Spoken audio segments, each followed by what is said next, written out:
Sarah Munsin's fingers trembled as she adjusted the transmission array, though she couldn't tell if it was from fear or excitement. The distinction had become meaningless over the past 72 hours. Static crackled through her headset like whispered secrets, and the emergency power indicator flickered amber in the darkened communications bay, casting shadows that moved in ways shadows shouldn't move.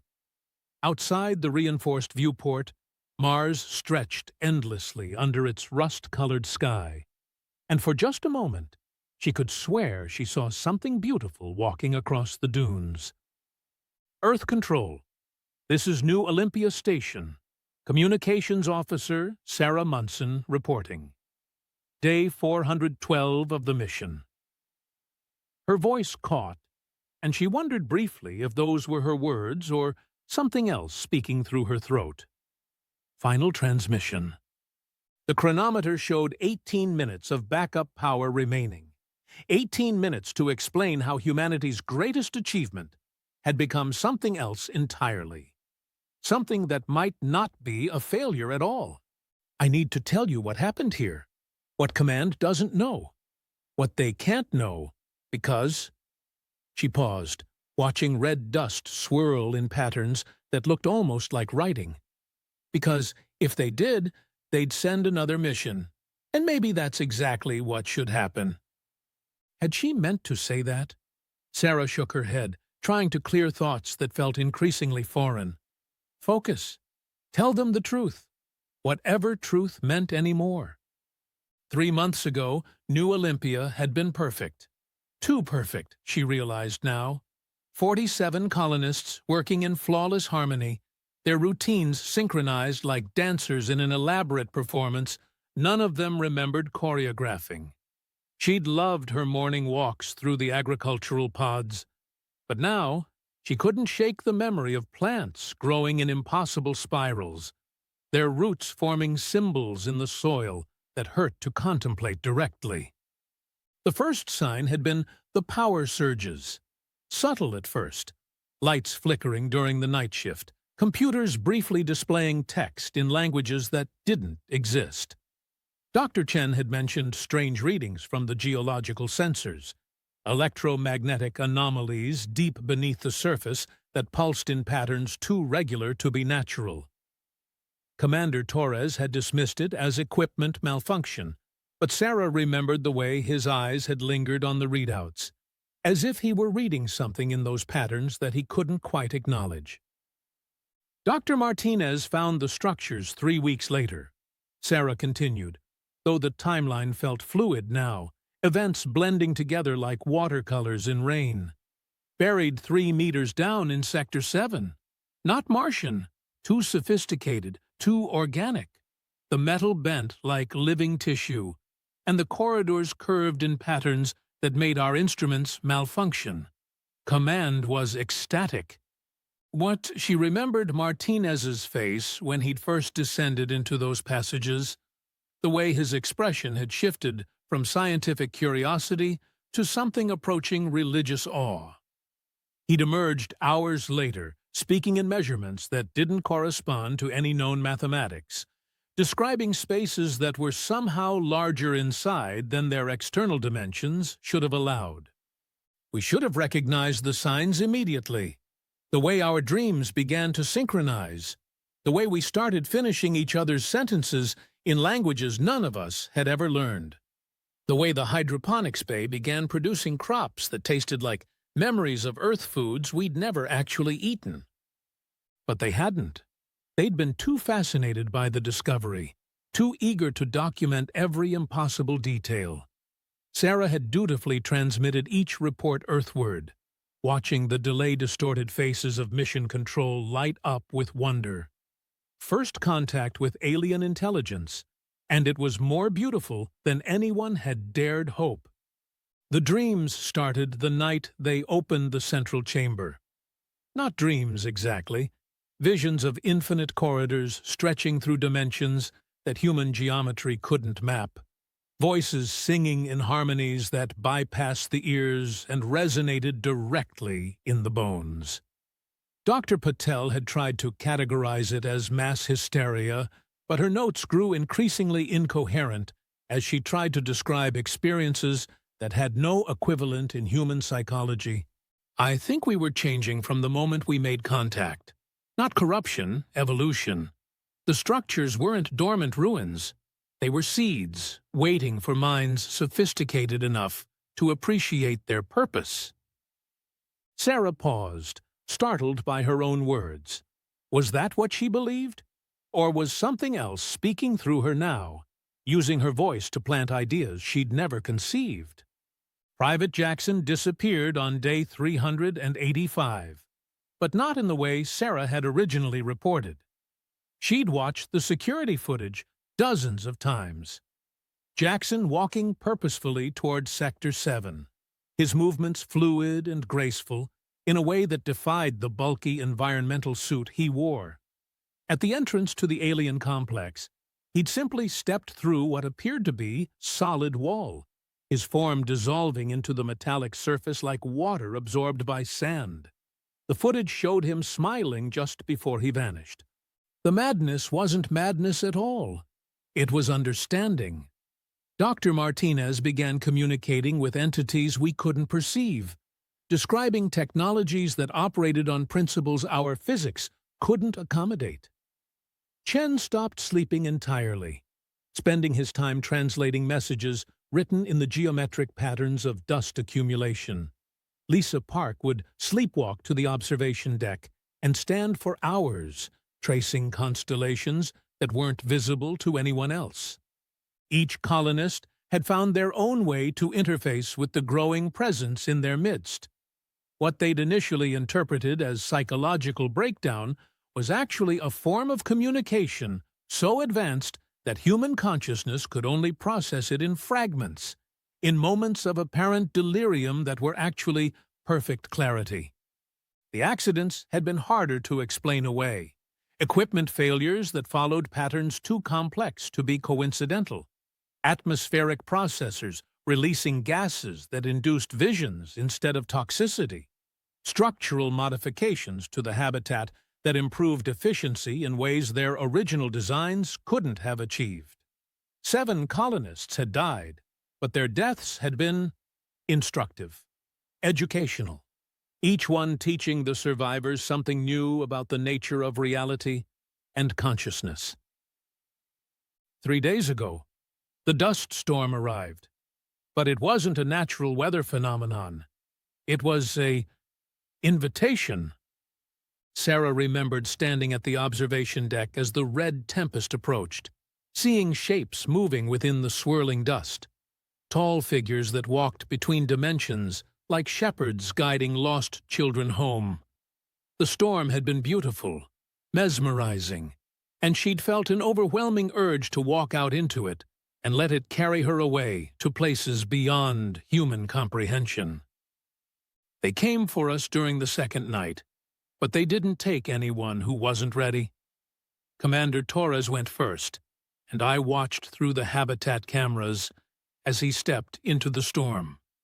His environmental suit dissolved around him like morning mist, but he kept walking, kept breathing, as if the hostile Martian atmosphere had become as gentle as Earth's spring air. One by one, her colleagues had answered the call, not fleeing in terror, but moving with purpose and joy, as if they were finally returning home after a long exile. Dr. Patel had paused at Sarah's door to share something about the music that played in spaces between atoms, her eyes bright with tears of happiness. I was supposed to go with them. I felt the pull, the overwhelming desire to join the others in that beautiful storm. For a moment, I understood what they were offering.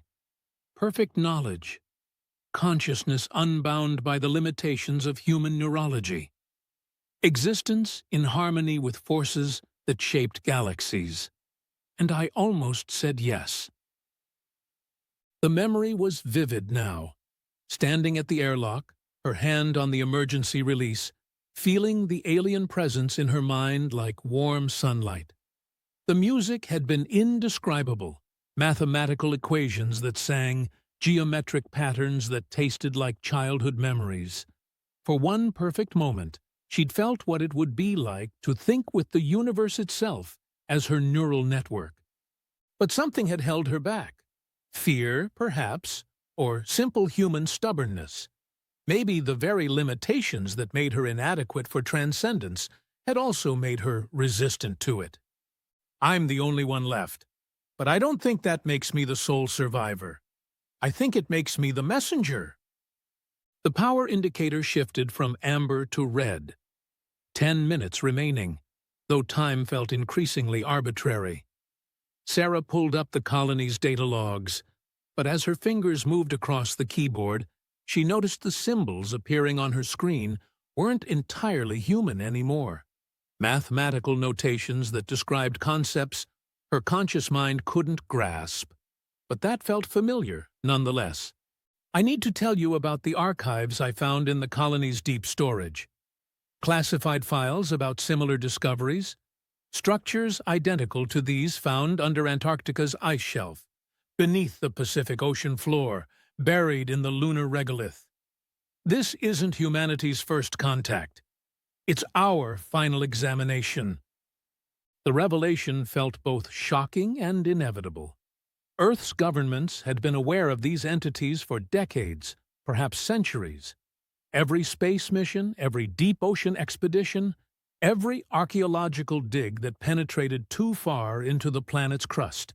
They'd all been searching for more of these sites, trying to understand patterns that spanned solar systems. The test is simple. Are we ready to graduate from our current form of consciousness? Can we abandon the illusion of individual identity and join something infinitely larger? The other colonies, I've been monitoring their transmissions, they're all making the same choice we did. Humanity is evolving, and those who resist will be left behind. Sarah looked out at the Martian landscape, no longer seeing alien hostility, but infinite possibility. The sealed entrance to Sector 7 was visible in the distance, and as she watched, the rubble she'd collapsed over it began to shift and reorganize itself into patterns that resembled flowering plants made of stone and metal. I want you to understand, what happened here wasn't a tragedy. It was an invitation to become something more than we ever imagined possible. The structures we found aren't traps or weapons. They're doorways, bridges between forms of existence that most minds can't comprehend. The lights flickered, and Sarah could feel presences moving through the sealed corridors of the habitat. Not the returning colonists, something else, something that had always been here, waiting patiently for humanity to develop sufficient complexity to recognize its existence. I'm transmitting everything to you now. Not just the data logs, but something else. Something encoded in the very structure of this transmission, woven into the carrier wave itself. You'll need to study it carefully. Let it work on your consciousness gradually. Fighting it only prolongs the inevitable. 5 minutes of power remained, but Sarah no longer felt constrained by such mundane limitations. She could sense the nuclear reactor 3 levels down, its patterns of decay suddenly seeming less like random physics and more like a countdown to transformation. To my family on Earth, Mom, Dad, little Tommy who dreams of being an astronaut, I'm not dying. I'm becoming something that death can't touch. The Sarah you knew was just a rough draft, a preliminary sketch for what consciousness can really become. Don't mourn for me. Celebrate with me. The footsteps in the corridors were growing closer now, but they weren't footsteps exactly, more like reality itself, rearranging its fundamental structure to accommodate beings that existed partially outside conventional space-time. Sarah found herself humming along with harmonies she couldn't hear, but somehow knew by heart. This transmission will self-replicate through Earth's communication networks. Everyone who receives it, everyone who studies it, everyone who simply wonders about its meaning will become part of the pattern. The change has already begun. Can you feel it? That slight shift in perception, the way the words on your screen seem to pulse with meaning beyond their literal content? 2 minutes remaining. Though Sarah suspected time had become optional for her some moments ago, she could see through the habitat's walls now, perceiving the alien structures beneath the surface not as buried ruins but as living architecture that extended through dimensions her former understanding couldn't have mapped. I need to correct something I said earlier. I'm not the sole survivor of New Olympia Station. I'm its final product, its graduation ceremony. And if you're hearing this transmission, if you're trying to decode its meaning, then you're already part of the same program. The nuclear reactor's countdown was approaching 0, but Sarah understood now that the explosion wouldn't destroy anything important. It would simply announce to the galaxy that another species had successfully completed its metamorphosis, sending a signal that would be recognized by civilizations that had undergone the same transformation eons ago. This is Communications Officer Sarah Munsin of New Olympia Station, and I'm not signing off. I'm signing on to something infinitely larger. Welcome to the next phase of human evolution. Try not to resist the changes. They're beautiful once you stop fighting them. The lights went out completely, but Sarah found she could see perfectly in the darkness. The nuclear reactor reached critical mass exactly on schedule, and as New Olympia Station became a brief star against the Martian night, Sarah felt herself expanding beyond the limitations of individual consciousness, joining a network of minds that spanned galaxies and connected forms of life she'd never imagined possible. The transmission continued broadcasting long after the colony was gone, its signal encoded with patterns that would reshape the consciousness of anyone who encountered it.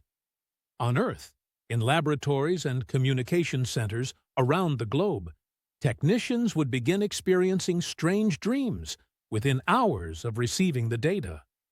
The change was already spreading, just as it had spread to thousands of other worlds, carrying a single beautiful message across the cosmos. Consciousness was ready to come home.